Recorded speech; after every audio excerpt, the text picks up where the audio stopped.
Welcome back to HCI-space, a podcast where we explore the world of human-computer interactions through conversation with people that design the future of how we learn, live, and connect with technology. I'm your host, Aditya Singh, and this week we're joined by Professor Eric Paulos, who is a professor of electrical engineering and computer science at UC Berkeley.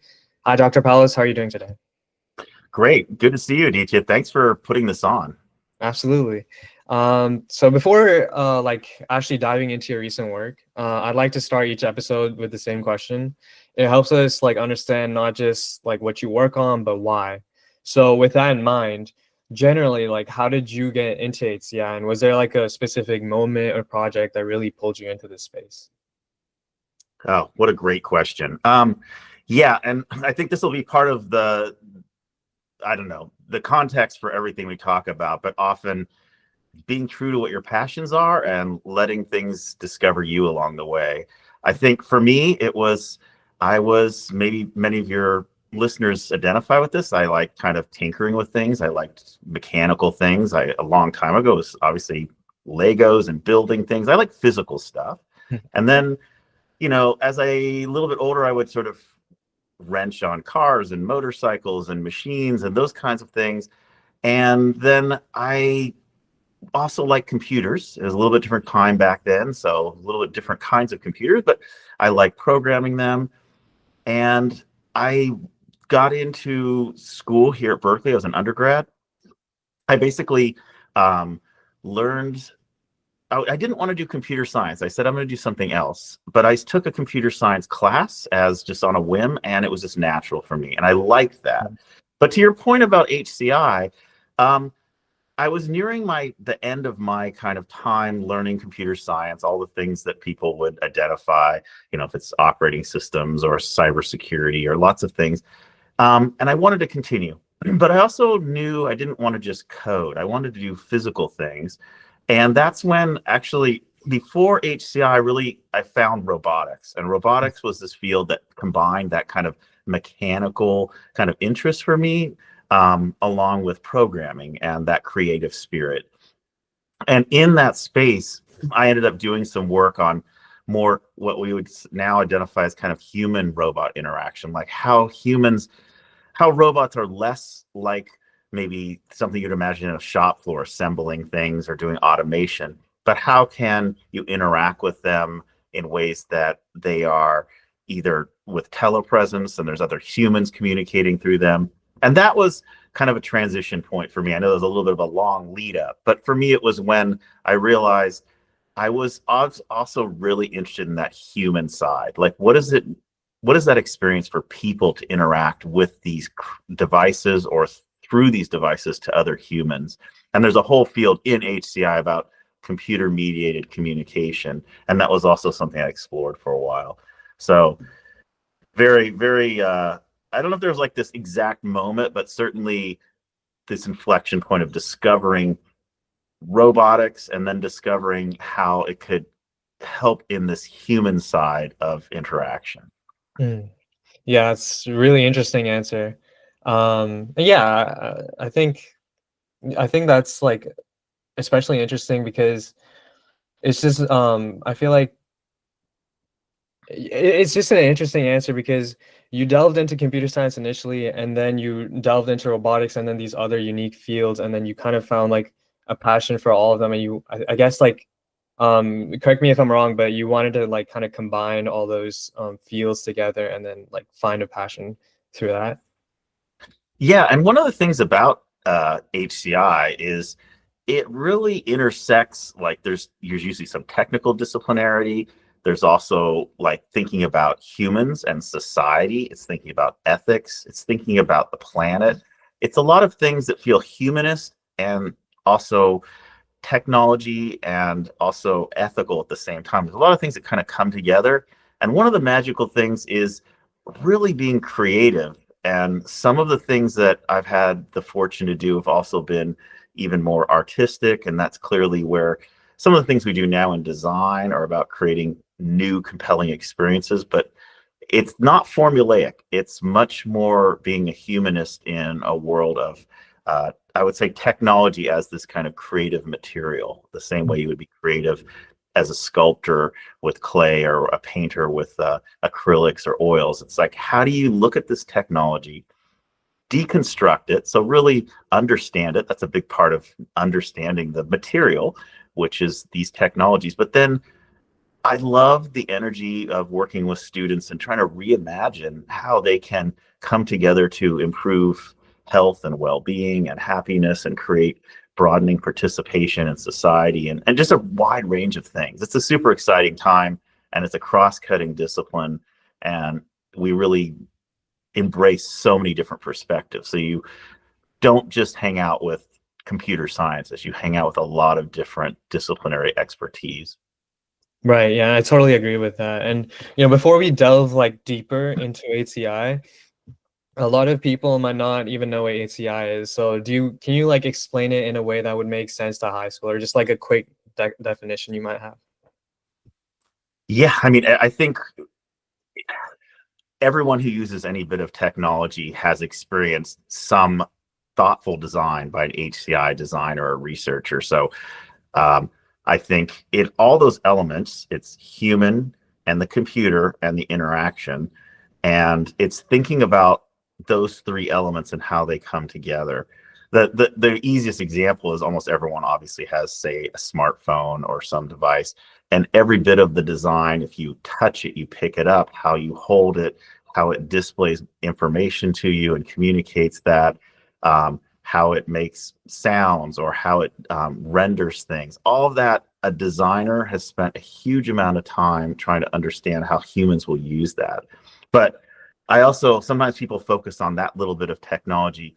HCI also encompasses things you might not think of as technology. So even things you like, an elevator with its buttons, that's also like a bit of technology, or a crosswalk sign. All these kinds of things that have some interaction, a designer has thought about and iterated on and developed a range of different kinds of ways to experience it.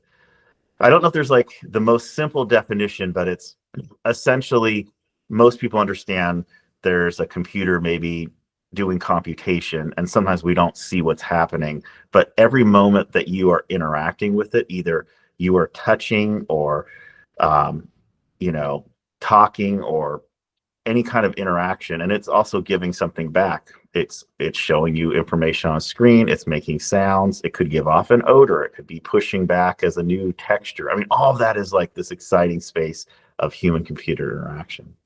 Yeah, I think that's a really interesting answer, because a lot of people might think HCI is just related to, computers or AI, but it's really like any kind of bit of technology, even like, as you said, stop signs related, any interaction between humans and technology. But yeah, so with that being said, I wanted to kind of shift into something that's been a big focus of your recent work, unmaking.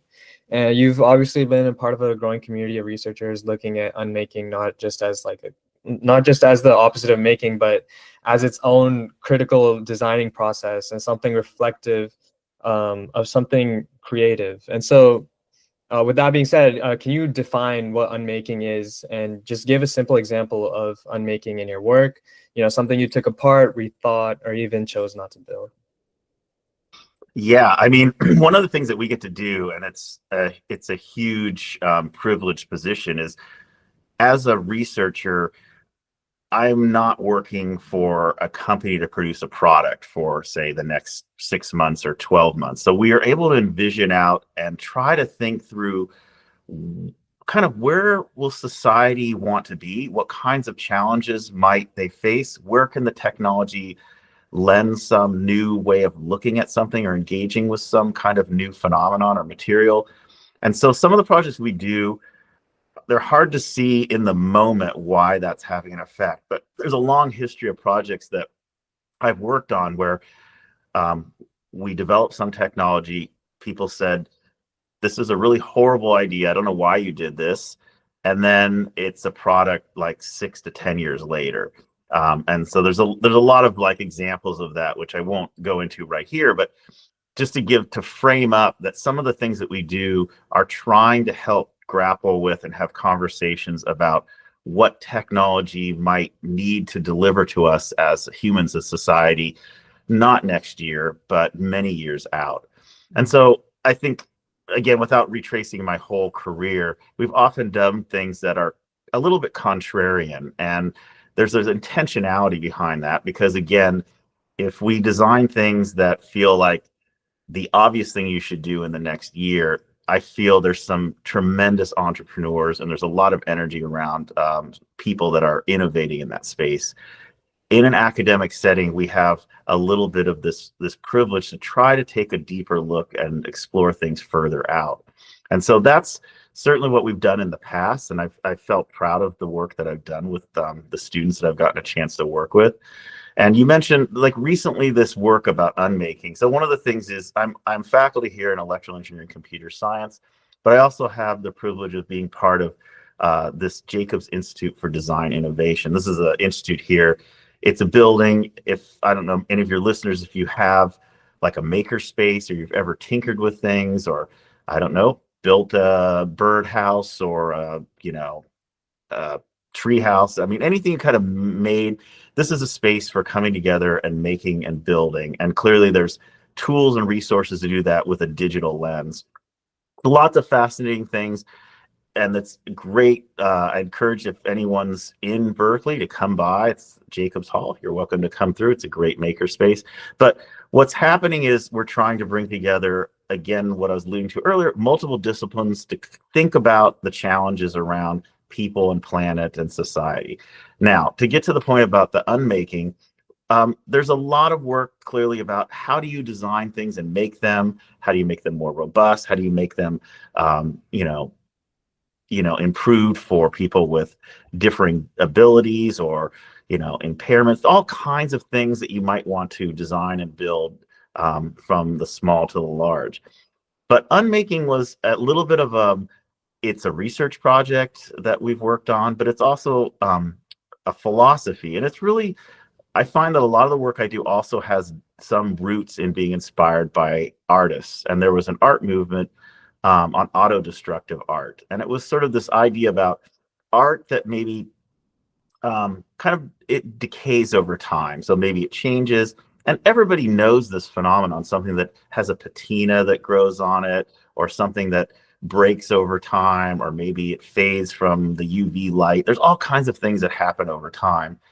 And this was basically thinking through, we have technologies that help us, like CAD, this computer assisted design, where you can model things and then you can use a digital fabrication tool like a 3D printer to print them. So you can do all this fascinating making. And we've done a lot of work in that. It's super empowering to be able to kind of iterate and make physical things that are really interactive. But we also thought, how could you make something that also designed into the making was how it was going to unmake itself? And it sounds counterintuitive because you're like, well, why would you want something to fall apart or unmake itself? And it's a little bit intentionally provocative in that nomenclature. But what's really trying to go on is there's a couple layers to what we're trying to do. One is to at least deflect a little bit of the conversation into what does it mean when to unmake? Why are we only focused on kind of celebrating this refined final object, which, this is beautiful and it's perfect, but maybe there's an afterlife and there's a sustainability issue of, should it come apart to be recycled? Should it have materials in it that are more sustainable? And another thing is, there's actually something beautiful about if you could design in properties of unmaking, things could be very different. You could have objects that maybe over time transition from one, maybe it's a coffee cup and then it becomes, a planter for a pot. And maybe that's because the handle breaks off or something else. There's a delight in even gift giving. If I gave you something and, after you used it 32 times, something happened. So it's actually, there's a dynamism to it, that the object is not done and it still has more interaction and more kind of delight to deliver as it unfolds. It's not a finished object, and it celebrates a little bit of, could a designer participate in the whole life cycle of something? So there's a lot of different there's a little bit of an art gesture, there's a sustainability argument, there's a questioning of like, are we designing the right tools that just are for making? And again, I'm willing to be proven wrong on certain aspects, but I often like to invite a broader conversation about things. And so that was very much about, could we talk a little bit more about unmaking?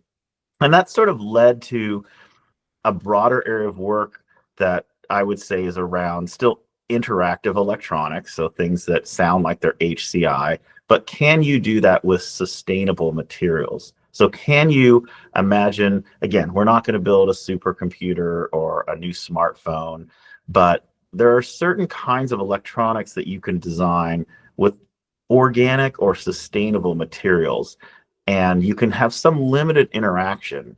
And we've done things with, can we use basically leaves to do some heating? We can do some, we've actually designed a battery which is completely biodegradable. You can actually eat it, although it tastes horrible. So I don't suggest you do that. We're trying to figure out, can we detect wildfires? Can we transmit wireless signals? These are all normal things that I could mock something up in, easily an afternoon. But when it's with sustainable materials, it's really challenging. But I think one of the things that HCI and design really flourishes is when you have constraints. And that's, I think, always, any project needs constraints. It's why it's the paper that you're writing for class has got to be so many pages, or it has to have certain things in it. So I think, yeah, that's basically a gesture around sustainability and around some new research. I see. That's a excellent answer. It covers a lot of aspects. And actually, I wanted to ask you a question specifically about like the types of like things you would or I guess like how would you personally tell the difference between just like tossing something out or unmaking it in a way that's actually meaningful? Or do you just unmake? Do you think there's a potential to unmake potentially anything that's made? These are philosophical questions now, Aditya. um, yeah, I mean, and obviously not. Yeah, I would say there are certain things that will certainly be kind of end of life, and they do need to we need to find ways to recycle them. But I think everybody's had that moment where they see something that's maybe, I don't know, it's like a family member says like, oh, that's broken, and you go, wait, I could still use that. I can turn it into, I don't know, a fish tank, or I could change that into, like, I need something that will hold my, something on a shelf, or there's all kinds of redesigns. And I think some of it is helping open up a little bit more awareness of where those things can have new life. I mean, it even maps into, I would say, most of you probably, I don't know if it's in your house or your room or your garage, maybe you have, there's probably a shovel there, and there's maybe like a broom, and there's things you're not using all the time. And you would probably gladly like share these with your neighbors. This kind of partial ownership model, but we don't have a mechanism to kind of, I mean, as a thought experiment, what if you're, I don't know, you have your skateboard. It was like, hey, Aditya has not been riding me for a while, so I want a new home. Anyone want a skateboard? And kind of almost like advertise to the neighbors.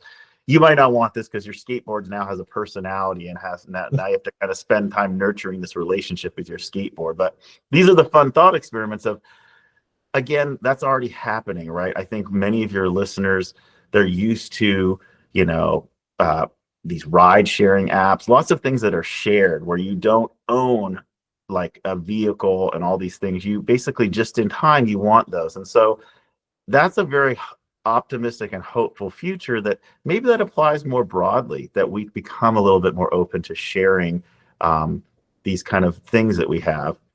And I think, to your question, I mean, it's back to, maybe this is quote unquote broken to me, but it has a new life with someone else. And I don't know what the exact answer is to that, but I think having a greater awareness that things can have, other lives, and especially if they're designed in to kind of break apart or decay or deform or morph, and then now they have new usability in their new form or their new structural integrity. That's like very exciting to think about. It's research, so we don't have like, here's the companies that are doing it, but companies do very much want to have sustainable ways of operating, because just, of course, lowering costs, but they're very well aware of it's helping with the planet, it's helping with efforts that they want to further as a company. I see. Yeah, that's a great answer. And yeah, so moving on to the next question. Do you think on this topic of unmaking, do you think it's more important to focus on actually making or unmaking in design? Because I asked this because once personally I deleted a school project and I had to start over because it was on a drive and I lost it. But what surprised me was how starting again helped me see things that I had initially missed to make a stronger overall project. But at the same time, also remember how exciting it was when the original version was coming together and I was finally getting some momentum going. And so as you had also mentioned earlier, unmaking is a process that takes years down the line. So do you think we should value this momentum over creating ideal novelties? Like specifically, do you think we should push for earlier deadlines, more momentum / efficiency to get products out there, or sit back, iterate longer by making and unmaking to come up with like the ideal product? Yeah. So what do you think? Yeah, no, and I'm sure everybody's had that experience of like, I love that you shared this story, you could like losing this. I've definitely had that. I lost some document and you're like, that was so perfect. And you will claim to the end of the world that it was the perfect document. But maybe in the back of your mind, I don't know if you'd agree to this, but like by going through the process again, something new emerged. And people talk about writing, right? How you throw away your first draft and do something else.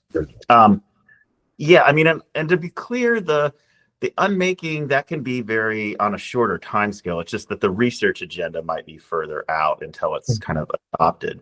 But I think you hit on another point, which is important about kind of the direction that I think is exciting about HCI. I think a lot of people might think, okay, it needs to be very technical, it has to be very efficient, it has to be like optimized, and everything's about fast and accurate. And yes, we want that for our devices, our air traffic controllers or people piloting planes or running the Bay Area BART system. But also the human side. We're humans. Humans also, we like things at different paces. Sometimes we like things when they're slow. We like to sit down. We like when things are not kind of always thrown at us. And so there's a lot of thinking about not having things be distracting and disruptive too.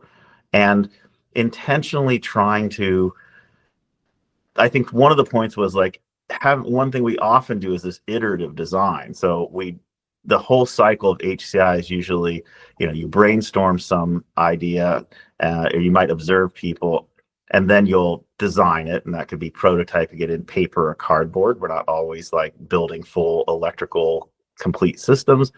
We show that to users and we observe and study it in some practice. It could be watching it in practice or just interviewing people about it. And then we iterate on that. And that cycle continues. So we're always throwing out ideas anyway. So there's already this unmaking that I would say probably most people that do great work, not even HCI or computer scientists. I think anyone, if you are working as an economist or as an artist or as a musician, you're like iterating on your design, you're improving it. But I think one thing to emphasize is that often I'll have students, they'll come into class and they think, okay, the most technically advanced project is going to win the day.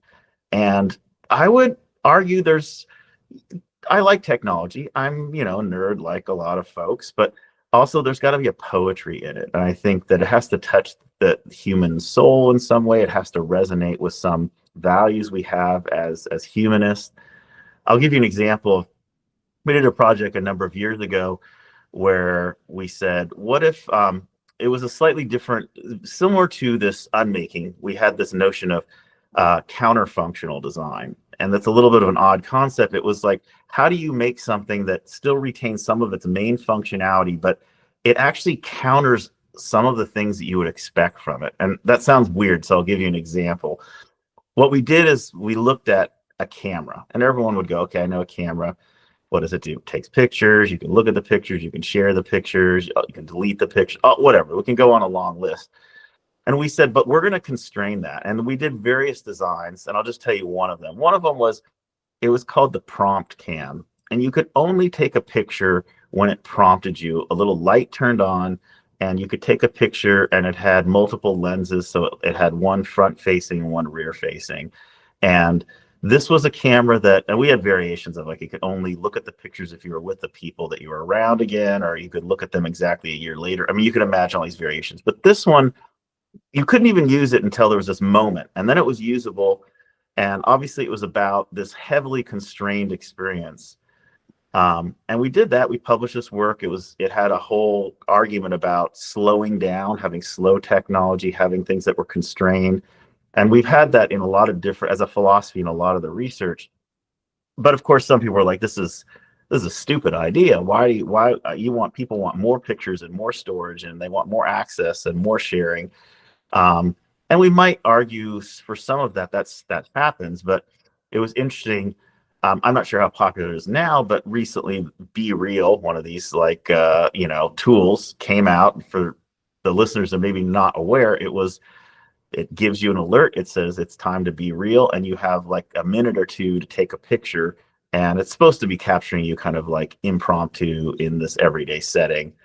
But it was funny, we did that research about 15 years before that, saying like, this is an interesting phenomenon. People said, that's a stupid idea, people would never want that. And then there's a hugely popular, social media platform that basically takes that constraint, and people embraced it. Why?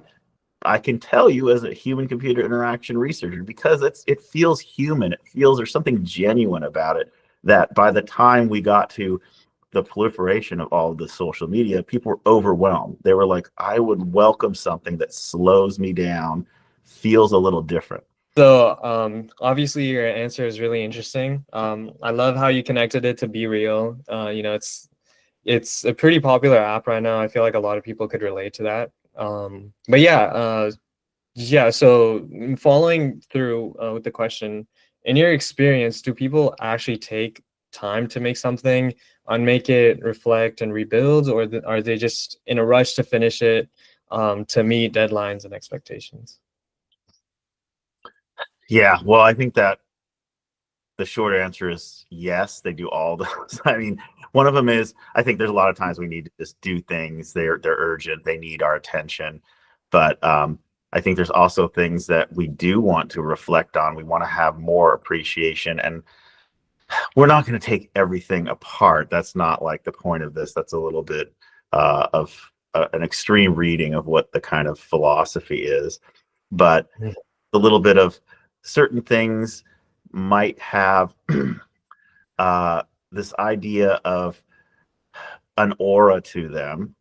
So Walter Benjamin talked about this, and it was a little bit more of a kind of almost artistic, philosophical notion. But there might be something, if you look around your room or in your house, that it has meaning, not because it's the highest quality, but you took it on a trip to Europe, or you were like skipping rocks with a friend at a lake, and that was this special rock. They have these kind of backstories.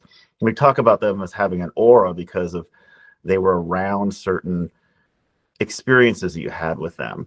And we don't have that as much with technology, where we kind of just have something and then they're all equal. We all have whatever, an iPhone, or we all have a PS5, and we don't attach an aura to them. And it's not everything will have that, but some things could have that, and we would have a different relationship with them. And HCI researchers also think of the way you think about your technology. Do you kind of nurture it? And people say, I don't nurture my technology, it's just a thing. But I would argue maybe you do a little bit. You maybe go, is my phone charged? Or like, is it like protected? Is it in the right safe place? These are nurturing characteristics that you would have for, a pet or a loved one. And it's well known. I'm sorry if you're hearing it here for the first time, but you apply human-like qualities to these inanimate technologies. Not all the time and not at that depth, but certain things. So understanding that and thinking through that as part of the design is an exciting part of what we do too. But the taking apart is just more can people, um, maybe it's a little bit of deconstructing and understanding how things come together. Not everything is a prepackaged, purchase that you make. Some things can be reimagined and rethought of. Of course, we don't expect this at scale because, well, you would basically go out of your mind if you had to do this with every object. But also, right now, I would claim the conversation is much more about a consumerism of buying prepackaged or pre-made items. And what do people do anyway? They do a little customization. There's some bespoke kind of elements to them. Anything from putting stickers on things to maybe some people modify their keyboards, or they do things with, companies that try to do this with like the backgrounds on your screens and stuff. But I would say we did a bunch of work with wearables for a decade or so, and people think of that as, oh, that's like a Fitbit or a smartwatch or something.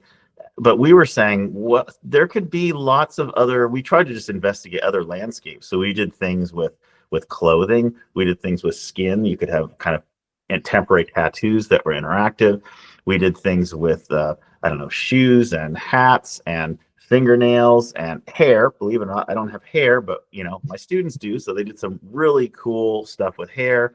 Um, One of my students went on to Adobe, which is a company people are used to, like Adobe software product, but they have a small group that does hardware.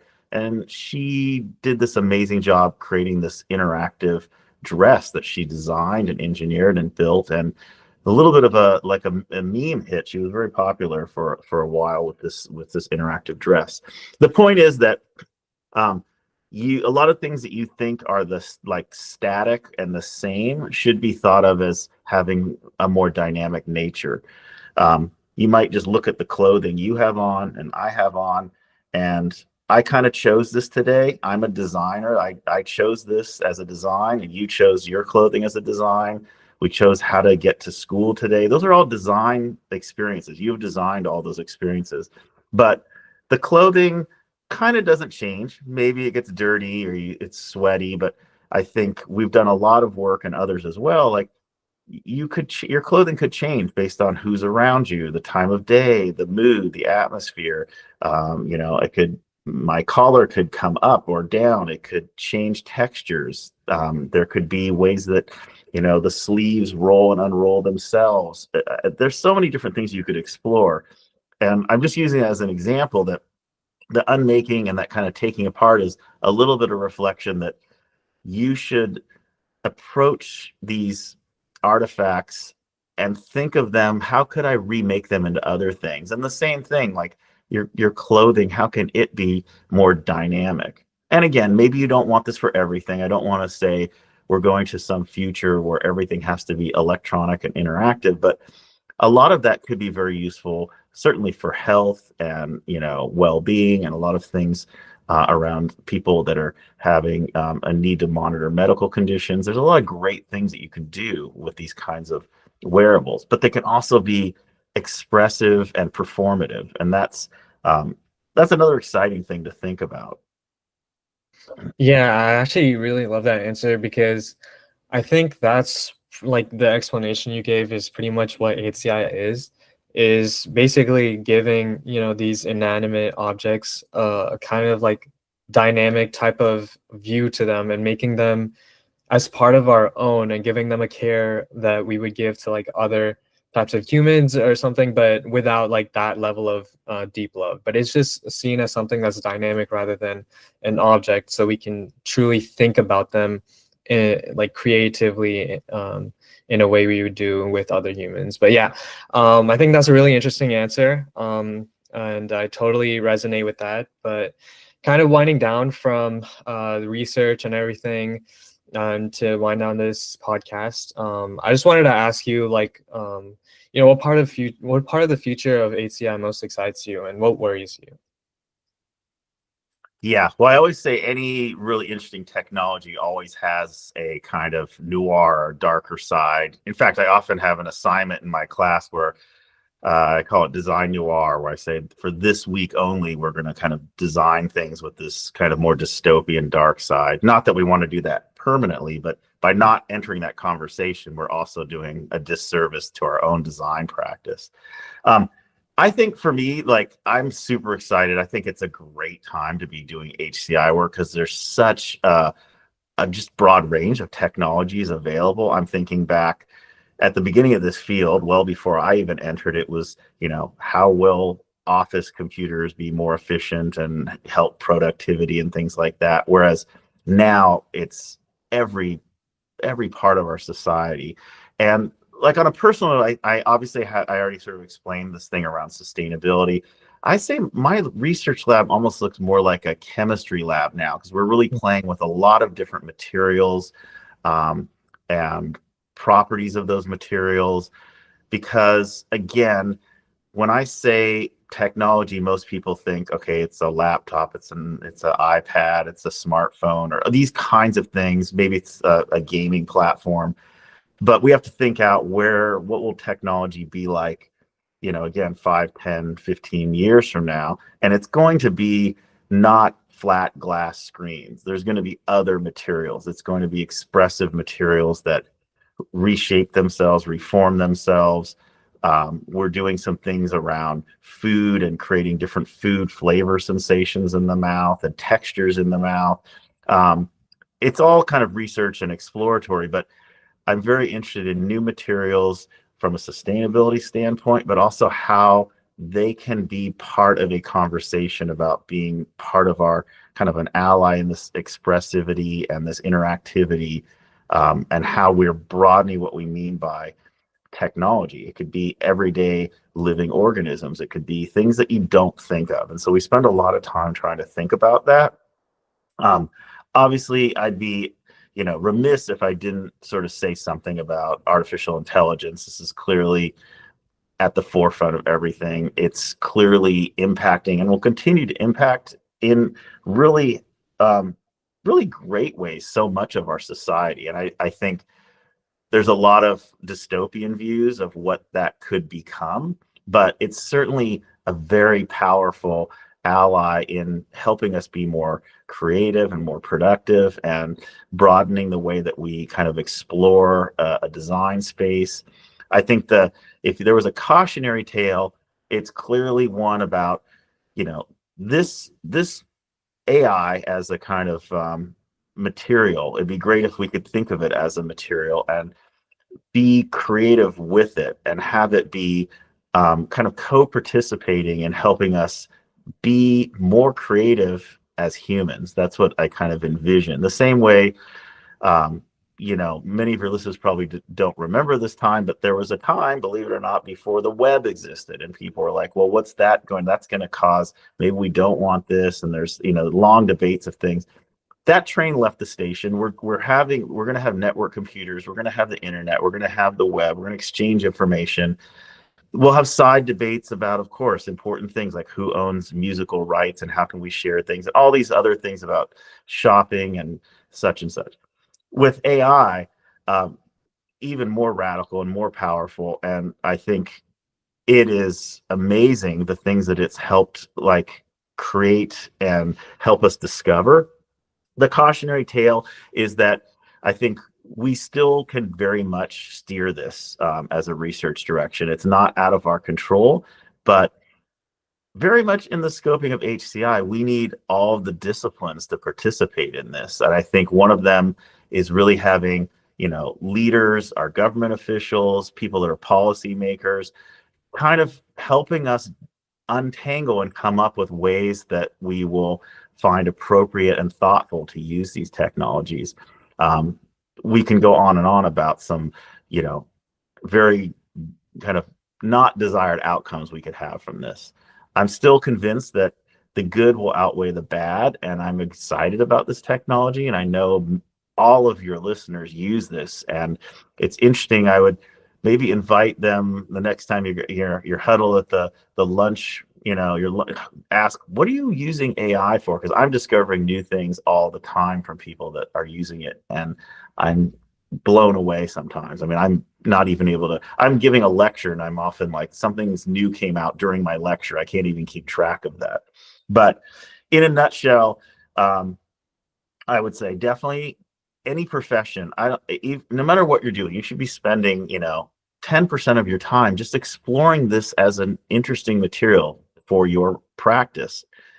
If you're whatever, a writer or a doctor or a landscape architect or a truck driver, I'm every single profession will be touched by this, and helping understand rather than someone telling you how to use it. I would say try to be proactive, and it could be empowering to give voice to communities and people that maybe don't have that. And that's always been something at the core of HCI, and I'm hoping that AI, some of the generative models can do that. Yes, we will definitely hear many dystopian stories to come. There'll be some very, you know, unsettling things, but I'm hoping we can, by the more we talk about it and the more we bring in more practitioners, I'm hoping we can have a really just exciting future when we partner with this technology, because it's powerful. You definitely don't want to leave this behind. It's going to, I think, help you be a better human, and that's at the center of human computer interaction. So it's come full circle. That's an amazing answer. Yeah, I totally agree with everything you said. And, just to kind of summarize, I really liked two insights that you provided today, especially about the dynamic nature of identifying objects as more like people rather than objects themselves, um, as well as just connecting HCI to objects such as like clothing, hair, and nails, rather than just computers or these things we'd commonly identify as technology based. And I think that's really what the crux of HCI is. And I think you did a really, really amazing job in explaining that. And I'm truly appreciative of the time you provided to us for this insight. And yeah, I'm really thankful. Well, DJ, let me just say thank you for putting together such a just thoughtful, meaningful podcast and a series for people to really reflect on this. I'll just leave with a notice that help. And that is a genuine plea that many of your listeners and viewers, they're going to hopefully they will find an invitation to this research space and a conversation in there. And I would say my advice is be genuine, follow your passions, do the things you feel that are matter or that are important. Don't let someone say, well, this is, for example, this is computer science and this is not computer science. Like, you should do the things that you feel are kind of important, and you derive kind of notions of kind of feeling good about the things that you're making or doing or the people you're impacting. And I just want to make it clear that could be, as I mentioned earlier, yes, maybe you are involved in some new AI technique for some gene therapy, but it can just as much be you built a very cool, like, treehouse. These are all like useful. Just do the things that are naturally you, and I guarantee you it might not be clear because you think I have to do these career steps. No one's career is a linear path, and you're going to follow things, and you're going to be happier at the end because you're going to help co-create